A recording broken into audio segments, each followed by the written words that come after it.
वो आदमी जो कभी बस बस घूमकर भीख मांगता था, वही आदमी कुछ ही महीनों में एक सफल बिजनेसमैन बन गया।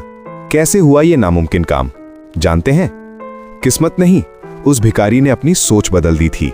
शहर का एक व्यस्त बस स्टैंड। सुबह की हल्की धुंध धीरे धीरे हट रही थी। सूरज की नरम किरणें धूल भरी सड़क पर चमक रही थीं। चाय की दुकानों पर भीड़, बसों के हॉर्न, लोगों की भागदौड़। इसी शोर शराबे के बीच एक कोने में खड़ा रहता था एक भिखारी। फटे कपड़े, थकी हुई आंखें, जिंदगी से हारा हुआ एक इंसान। वो रोज बसों में चढ़ता और यात्रियों के सामने हाथ फैलाकर कहता, कृपया कुछ मदद कर दीजिए। एक दिन सुबह वो बस में चढ़ा और उसने देखा एक मारवाड़ी व्यापारी सामने की सीट पर बैठा है। भिखारी ने सोचा, ये आदमी अमीर है, शायद आज अच्छे पैसे मिल जाएंगे। वो उसके पास गया और बोला, बाबू थोड़ा मदद कर दीजिए। वो आदमी शांत स्वर में बोला, मैं एक व्यापारी हूं, मैं लेन देन में विश्वास करता हूं, बिना किसी फायदे के कुछ नहीं देता। मैं तुम्हारी मदद कर सकता हूं, लेकिन बदले में तुम मुझे क्या दोगे? भिखारी हैरान होकर बोला, मैं तो भिखारी हूं, मेरे पास देने के लिए कुछ भी नहीं है। व्यापारी ने पूछा, क्या तुम बीमार हो? नहीं। क्या तुम चल सकते हो? हाँ। क्या तुम बोल सकते हो? हाँ। तब उस आदमी ने कहा, तो फिर तुम कमा सकते हो, खुद को भिखारी समझकर क्यों बैठे हो? कुछ करने की कोशिश क्यों नहीं करते? भिखारी चुप हो गया, सिर झुकाकर वहां से चला गया। वो बस स्टैंड के एक खंबे के पास बैठ गया और पूरे दिन सोचता रहा, मैं कौन हूं? क्या मैं सच में कुछ कर सकता हूं? चारों तरफ भीड़ थी, सब लोग अपने काम में व्यस्त थे। कोई उसकी तरफ देख भी नहीं रहा था, लेकिन उसके अंदर तूफान चल रहा था। मैं चल सकता हूं, मैं बोल सकता हूं, तो फिर मैं कमा क्यों नहीं सकता? लेकिन तभी उसके मन में शक आने लगा, मैं पढ़ा लिखा नहीं हूं, मुझे नौकरी कौन देगा? व्यापार शुरू करने के लिए पैसे चाहिए, मुझे पैसे कौन देगा? इन्हीं सब सोच में डूबकर वो खंबे के सहारे सिर रखकर सो गया। अगले दिन सुबह वो फिर उठ गया, सब कुछ पहले जैसा ही था। वो फिर से भीख मांगने लगा। दिन बीतते गए। एक दिन फिर अचानक उसी बस स्टैंड पर उसकी मुलाकात उसी मारवाड़ी व्यापारी से हो गई। भिखारी उसे देखते ही शर्म से झुक गया और चुपचाप निकलने लगा। तभी पीछे से आवाज आई, रुको, क्या तुम अभी भी भीख मांग रहे हो? भिखारी रुक गया, धीरे धीरे मुड़ा। उसकी आंखों में शर्म, दर्द और बेबसी साफ दिख रही थी। व्यापारी ने कहा, मैंने सोचा था तुम मेरी बात मानकर कुछ करने की कोशिश करोगे। भिखारी का दिल भर आया। वो कांपती आवाज में बोला, बाबू आपने तो सिर्फ सलाह दी, लेकिन कुछ शुरू करने के लिए पैसे चाहिए।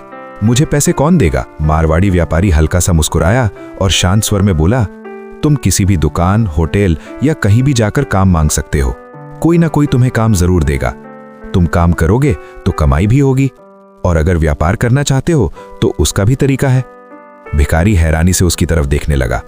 व्यापारी ने कहा, तुमने अब तक भीख मांगकर जो पैसे जमा किए हैं, उनमें से थोड़ा पैसा लगाकर कुछ शुरू करो। भिखारी उदास होकर बोला, बाबू मेरे पास सिर्फ 100 रुपए हैं, क्या इससे कोई व्यापार शुरू हो सकता है? मारवाड़ी व्यापारी मुस्कुराकर बोला, हो सकता है, बिल्कुल हो सकता है, सोचो क्या किया जा सकता है।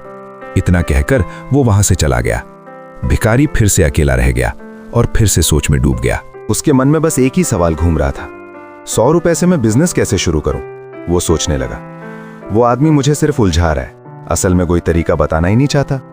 तभी जैसे किस्मत का खेल, एक छोटा सा बच्चा सिर पे टोकरी लेकर बस में चढ़ा। टोकरी में कुछ पानी की बोतलें थीं। वो जोर जोर से आवाज लगा रहा था, पानी चाहिए, ठंडा पानी चाहिए। गर्मी से परेशान यात्री हाथ बढ़ाकर बोतलें खरीदने लगे। कुछ ही देर में सारी बोतलें बिक गईं और बच्चे के हाथ में पैसे आ गए। भिखारी की आंखें अचानक चमक उठी। उसने सोचा, अगर मैं ये काम करूं तो इसमें तो ज्यादा पैसे भी नहीं लगते। वो दौड़कर बच्चे के पास गया और पूछा, ये पानी की बोतलें कहां से लाते हो? बच्चे ने सामने एक दुकान की तरफ इशारा करके कहा, वहां से खरीदता हूं। कितने में?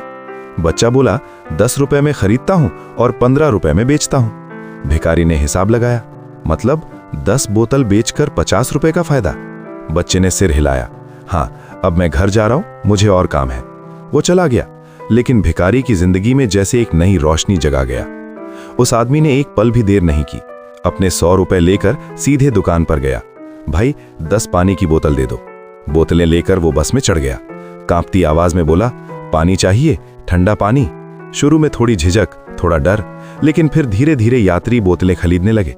सिर्फ 1 घंटे में उसकी सारी बोतलें बिक गईं। अब उसके हाथ में 50 रुपए का मुनाफा था। भिखारी की आंखों में खुशी के आंसू आ गए। उसे उस मारवाड़ी व्यापारी की बात याद आई। अगर चाह हो तो सब कुछ संभव है। अगले दिन उसने 15 बोतल खरीदी, फिर 20, फिर उससे भी ज्यादा। हर दिन वो अपने खाने के पैसे निकालकर बाकी सारा पैसा फिर से बिजनेस में लगाता रहा। इस तरह दिन बीत गए, हफ्ते बीत गए, महीने बीत गए। लगभग 6 महीने बाद वो भिखारी अब भिखारी नहीं रहा, वो एक बिजनेसमैन बन चुका था। एक दिन वही मारवाड़ी व्यापारी फिर से बस स्टैंड से गुजर रहा था। भिखारी दौड़कर उसके पास आया और बोला, बाबू, पानी की बोतल लेंगे? व्यापारी ने मुस्कुराते हुए कहा, हाँ, अब मैं तुमसे खरीदूंगा, क्योंकि अब तुम मुझे कुछ देना सीख गए हो। भिखारी की आंखों में आंसू आ गए।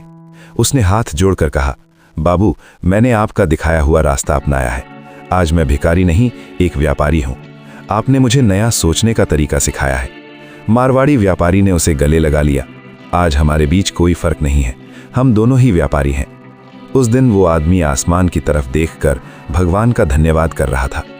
आज वो बसों में घूमकर पानी नहीं बेचता, बस स्टैंड के पास उसकी अपनी छोटी सी दुकान है। वो रोज सैकड़ों पानी की बोतलें बेचता है। उसकी मुस्कान, उसका व्यवहार, उसकी मेहनत, सब मिलाकर आज वो एक सफल इंसान है। ये कहानी हमें सिखाती है, जो नहीं है उसके लिए दुखी होने से कोई फायदा नहीं, जो है उसी से शुरुआत करना ही समझदारी है। शुरुआत करो, रास्ता खुद बन जाएगा। और अगर अपने ऊपर भरोसा रखकर मेहनत करते रहो तो सफलता जरूर मिलेगी।